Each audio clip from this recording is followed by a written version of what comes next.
Hello, this is Vikas Pathak and your channel eyes for you. इस video में हम बात करने वाले हैं मिताक्षरा और दयाभागा में क्या डिफरेंस है दोनों के बारे में। इसके पहले मैं एक वीडियो बना चुका हूँ जिसमें मैंने हिंदू जॉइंट फैमिली के बारे में बताया हुआ है। आप देख सकते हो, आई आइकन में मैंने दिया हुआ है। आई आइकन टॉप राइट में आपको दिख रहा होगा, राइट। तो इसमें मैं बात करने वाला हूँ मिताक्षरा और दयाभागा के संदर्भ में क्या डिफरेंस है, दोनों का कंसेप्ट को समझेंगे अच्छे से। सोशल मीडिया में आप जुड़ना चाहते हैं तो ये मेरी फेसबुक आईडी है, ये आप इंस्टाग्राम में भी आप जुड़ सकते हो, और आप एनालाइज फॉर यू सर्च करके आप मुझे टेलीग्राम चैनल में भी ज्वाइन कर सकते हो। टेलीग्राम चैनल के लिंक आप डिस्क्रिप्शन से भी जा सकते हो।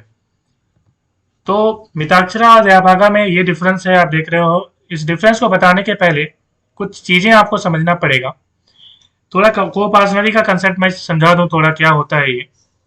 हालांकि मैंने पिछले वीडियो में बताया हुआ था, फिर भी मैं एक बार बता दूं कि आखिर ये है क्या। देखिए, coparcenary is a term used in matters related to Hindu succession law. ठीक है, हिंदू सक्सेशन लॉ आपको पता है 1956 है ना। और इसमें अमेंडमेंट हुआ था 2005 में, संशोधन हुआ है 2005 में, जिसके अकॉर्डिंग बेटियों को भी जो है राइट मिला हुआ है फादर के प्रॉपर्टी में, राइट। मैंने उस पर एक वीडियो बनाया हुआ है, आप देख सकते हो आई आइकन में। बहुत ही अच्छी वीडियो है और मुझे उस वीडियो में बनाने में काफ़ी आत्मसंतुष्टि हुई थी, तो आप देख सकते हो। खैर, हिंदू सक्सेशन एक्ट की बात कर रहा था मैं, 1956 में ये इफेक्ट में आया था और 2005 में इसमें अमेंडमेंट हुआ है, राइट। तो कुपासनरी का मतलब क्या हुआ, एक्चुअली ये एक राइट होता है। It refers to a person who has capacity to assume a legal right in his ancestral property by birth और आफ्टर डेथ। देखिए, ये तो लैंग्वेज डिफिनेशन हो गई इसकी। ऐसा सिंपल सा कंसेप्ट समझिए। हिंदू जॉइंट फैमिली का मतलब क्या होता है। हिंदू जॉइंट फैमिली का मतलब है कि इसमें एक, मान लीजिए फादर है, राइट, उनके बच्चे हो गए, मान लीजिए उनके एक सन है, दो सन है मान लीजिए, और एक डॉटर है, ठीक है। तो हिंदू जॉइंट फैमिली में क्या है कि अब जब इसकी शादी होगी तो इसके साथ एक वाइफ होगी इसकी, राइट, इसकी भी वाइफ होगी, और इसका एक हस्बैंड होगा, राइट, हस्बैंड। तो क्या है ना कि हिंदू जॉइंट फैमिली के अंदर ये फादर तो बिल्कुल होगा, ठीक है। फादर के बाद जितने भी बच्चे होंगे और उनकी वाइफ, वो सारी ही, और इनकी जो वाइफ होगी, फादर की वाइफ जो है, मदर जो होगी, वो भी जॉइंट फैमिली का हिस्सा होगी। साथ ही साथ मैंने कहा कि शन, जितने भी शन होंगे, उनकी वाइफ, वह हिंदू जॉइंट फैमिली का हिस्सा होंगे। यहाँ पे डॉटर भी हिंदू जॉइंट फैमिली का हिस्सा है, ठीक है। लेकिन ये जो आप हस्बैंड देख रहे हो, राइट, ये इस हिंदू जॉइंट फैमिली का हिस्सा नहीं है, राइट। आप यहाँ पे आप समझेंगे, इसका मतलब ये हुआ, डॉटर जब तक अनमैरिड है तब तक ये हिंदू जॉइंट फैमिली का हिस्सा है।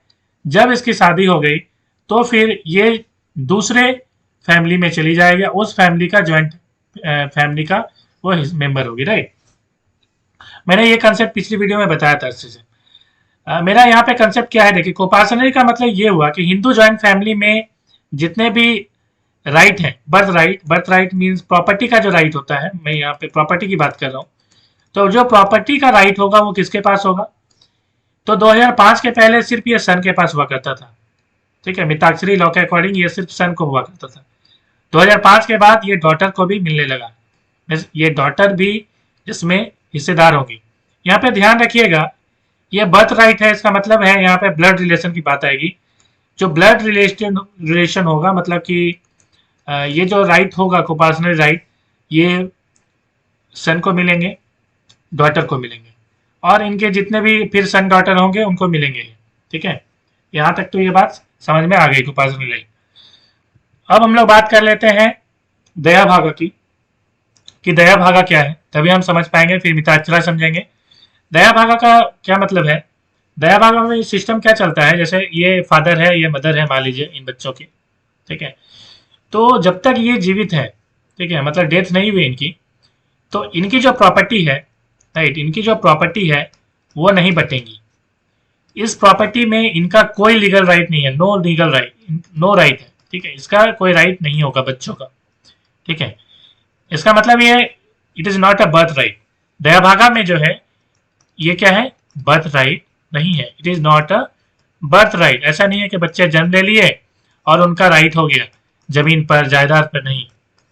जबकि मिताक्षरी में ऐसा होता है। मिताक्षरी जो होता है, मिताक्षरी की मैं बात करूं, मिताक्षरी की, ठीक है, तो उसमें क्या होता है कि यह बर्थ राइट होता है। इसका मतलब है कि जैसे ही बच्चे ने जन्म लिया उनका राइट हो गया।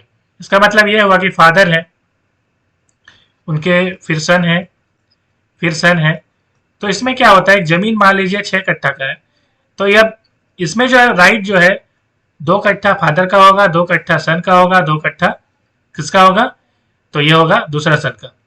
इसका मतलब इक्वली डिस्ट्रीब्यूट हो जाएंगे ये प्रॉपर्टी। मतलब जैसे जैसे इसकी लीनियज बढ़ेंगी, इसकी जैसे जैसे बेटे वगैरह बढ़ेंगे, तो प्रॉपर्टी जो है डिस्ट्रीब्यूशन होना स्टार्ट हो जाएगा। मीन्स फादर अभी तक जिंदा है, ठीक है, लेकिन ये सन मांग सकता अधिकार कि भाई फादर मुझे प्रॉपर्टी चाहिए, हिस्सा दीजिए, ठीक है, ऐसा वो मांग सकता है। लेकिन ये मिताक्षरी के केस में हो सकता है, ठीक है, लेकिन दया भागा के केस में ऐसा नहीं हो सकता है। दया भागा के केस में क्या होता है कि जब तक फादर मदर जिंदे हैं, मतलब फादर की मैं बात करूंगा, जब तक फादर जिंदा है, जीवित है, डेथ नहीं हुई है, तब तक कोई राइट नहीं है इन बच्चों का। साथ ही साथ ये फादर अपनी प्रॉपर्टी को सेल भी कर सकता है। इसके लिए इन बच्चों से परमिशन लेने की कोई जरूरत नहीं है। नो परमिशन, ठीक है, required, no permission required, permission की कोई जरूरत ही नहीं है। लेकिन आप मिताक्षरी के केस में देखेंगे तो परमिशन रिक्वायर्ड होगा, परमिशन चाहिए।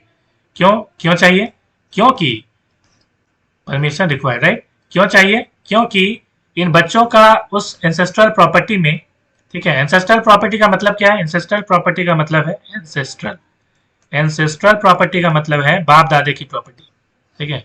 मीन्स मान लीजिए एक जमीन है जो कि एक फादर है मान लीजिए, ठीक है, और उसके सन हो गए, तो एक ऐसी प्रॉपर्टी जो इनकी ये जो फादर है इनको भी अपने फादर से मिली होगी, ठीक है, जमीन दादा जैसे मिलती है, तो उन प्रॉपर्टी में हिस्सेदारी होती है इन बच्चों की भी, ठीक है।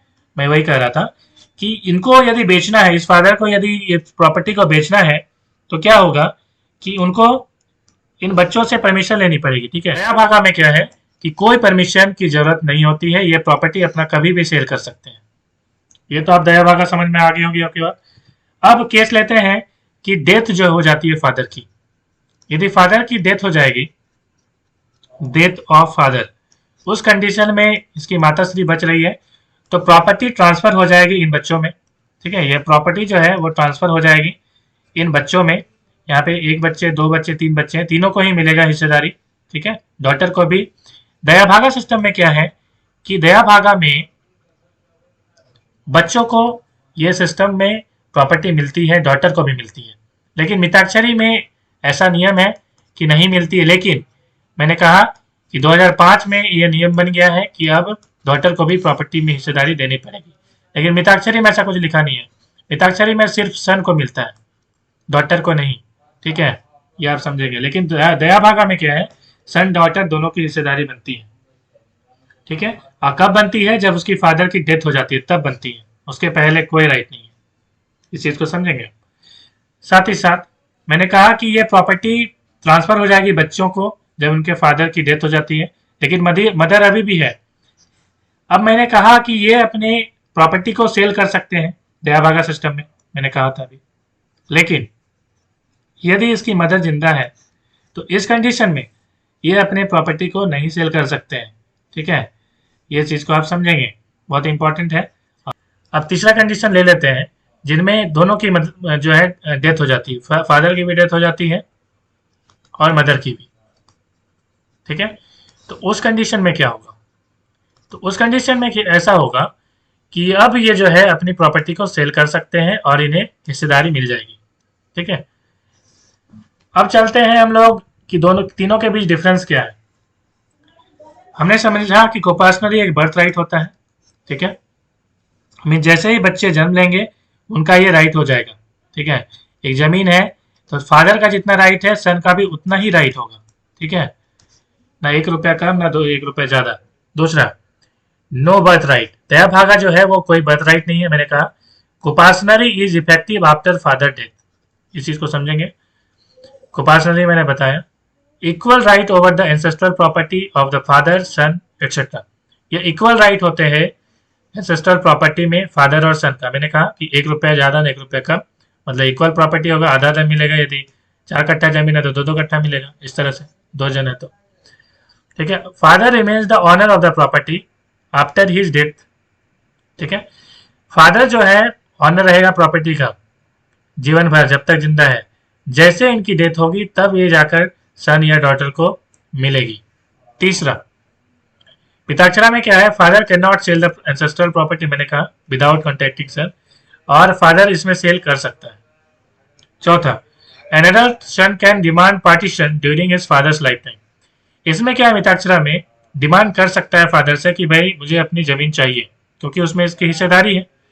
लेकिन दयाभागा के केस में ऐसा नहीं कर सकता है, क्योंकि मैंने कहा कि जब तक फादर जीवित है, डेथ नहीं हुई है, तब तक उसमें कोई, जब हिस्सेदारी ही नहीं है, कोई राइट ही नहीं है बच्चे की, तो बच्चे डिमांड कैसे करेंगे, ठीक है।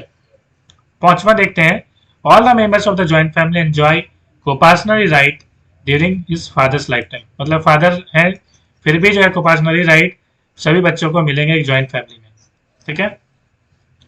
देखिए यहाँ पे जॉइंट फैमिली का और एक कंसेप्ट, दोनों की डिफरेंस समझा दूं। क्या होता है कि विडो की बात करी जाए, विडो के लिए मैं यहाँ पे पॉइंट नहीं लिखा हूँ, आप लिख सकते हो। विडो के लिए क्या होता है कि मिताक्षरा में यदि इसका जो पति था, ठीक है, जिसकी डेथ हो गई है, अब ये यदि जॉइंट फैमिली का हिस्सा था, तब जो है ये प्रॉपर्टी इसको नहीं मिलेगी, ठीक है, प्रॉपर्टी इसको ट्रांसफर नहीं होगी। हाँ, यदि ये अलग रहते हैं, जॉइंट फैमिली का हिस्सा नहीं है, तो उस कंडीशन में विडो को प्रॉपर्टी जो है ट्रांसफर हो सकती है। लेकिन इसके केस में क्या होता है कि दयाभागा केस में विडो को भी ट्रांसफर होती है प्रॉपर्टी, ठीक है, विडो को भी ट्रांसफर जो है हो सकती है प्रॉपर्टी, ठीक है, ये चीज को आप समझेंगे। फिफ्थ ऑप्शन देखते हैं, इसलिए इसे लिबरल कहा जाता है, ठीक है, ये लिबरल है, जबकि ये ऑर्थोडॉक्स है। ये भी एक जो है क्या है तो डिफरेंस है, ये ऑर्थोडॉक्स है मतलब कि बहुत पुराना जमाना का है, घिसा पीटा समझ सकते हैं, और ये लिबरल है मतलब आधुनिक मॉडर्न जमाने में के लिए सही है, सुटेबल है। नेक्स्ट है, when the father is alive the son do not have coparcenary right but acquire it on the death of father, मैंने ये कहा कि जब तक अलाइव है तब तक तो सन को नहीं मिलेगा, है ना, कोपासनरी राइट, लेकिन जैसे ही इनकी डेथ हो जाती है तो मिल सकता है। उसके बाद है, अंडर मिताक्षरा स्कूल प्रॉपर्टी डिवॉल्व्स इन 2 वेज, एक तो सर्वाइवरशिप है और दूसरा है सक्सेशन। ये 2 तरीके से मिताक्षरा स्कूल में प्रॉपर्टी जो है वो बढ़ती है। सर्वाइवरशिप का मतलब क्या होता है, तो सर्वाइवरशिप का मतलब ये है कि मान लीजिए एक फादर है, ठीक है, और इनके 4 सन है। मैंने पिछले वीडियो में इसको बहुत अच्छे से समझाया था, आप देख लीजिएगा तो बहुत अच्छा होगा। मान लीजिए सन है, एक डॉटर भी है, ठीक है, डॉटर। अब एक सन जो है ये, इसकी जो है किसी कारणवश क्या हो जाती है तो मौत हो जाती है, ठीक है। सर्वाइवरशिप क्या होती है, सर्वाइवरशिप का मतलब ये होगा कि ये सन की मान लीजिए डेथ हो गई, तो उस कंडीशन में क्या होगा कि प्रॉपर्टी, मान लीजिए 8 कट्ठा जमीन था, मान लेते हैं 8 कट्ठा जमीन है, आप समझ लीजिए कि 8 एक यूनिट है, मैंने कट्ठा एक यूनिट लिया है, 8 कट्ठा जमीन है। तो इसमें क्या होता है, फादर की डेथ हो गई है तो 2 कट्ठा इसको मिलना चाहिए था, 2 कट्ठा इसको, 2 कट्ठा इसको, 2 कट्ठा इसको मिलना चाहिए था, अज्यूम कर लेते हैं। तो अब क्या है कि चूंकि इसकी डेथ हो गई है, तो पहले सर्वाइवरशिप में क्या होता था, सर्वाइवरशिप का कंसेप्ट कहता है कि जो इसकी प्रॉपर्टी है अब टोटल जो है 3 हिस्सों में बटेगी, मतलब 8 कट्ठा, चूंकि एक आदमी ये डेथ हो गया है तो इसकी अब जो है 8/3 हो जाएगी, और वो बाकी तीनों में बच जाएगी, इसमें, इसमें और इसमें, 3 जन में ये 8/3 जो है मतलब 8 कट्ठा बचेगी जमीन। हालांकि अब ऐसा होता नहीं है, ये जो सन के जो बच्चे होंगे उनको ये जमीन मिल सकती है, लेकिन सर्वाइवरशिप का कंसेप्ट ये कहता है। नेक्स्ट है, under Dayabhaga no Hindu has got any higher succession open after his death, survivorship is not recognise. Survivorship actually इसमें कोई रिकॉग्नाइज है नहीं, ठीक है, बताया नहीं गया इसके बारे में इसमें। 7वां है, one can not transfer his share to third party, third party को ट्रांसफर नहीं कर सकता, इसमें ट्रांसफर अपना शेयर कर सकता है। मैंने बताया था कि इसमें शेयर जो है थर्ड पार्टी को ट्रांसफर कर ही नहीं सकता है। क्यों नहीं कर सकता है, जब करेगा मान लीजिए कि एक फादर सन की प्रॉपर्टी है और एक सन है। अब जैसे यह फादर करना चाहेगा तो ये फादर की चूंकि एंसेस्टर प्रॉपर्टी है ये, तो हिस्सेदारी इसके बच्चे भी आएंगे तो उसकी भी हिस्सेदारी रहेंगी इसमें। इसलिए ये जो है प्रॉपर्टी को सेल नहीं करा जा सकता, ऐसा कंसेप्ट है। आई होप वीडियो आपको पसंद आया होगा। यदि वीडियो को अच्छा लगा हो तो लाइक करें, यदि चैनल में नए हैं तो जरूर सब्सक्राइब करें। धन्यवाद।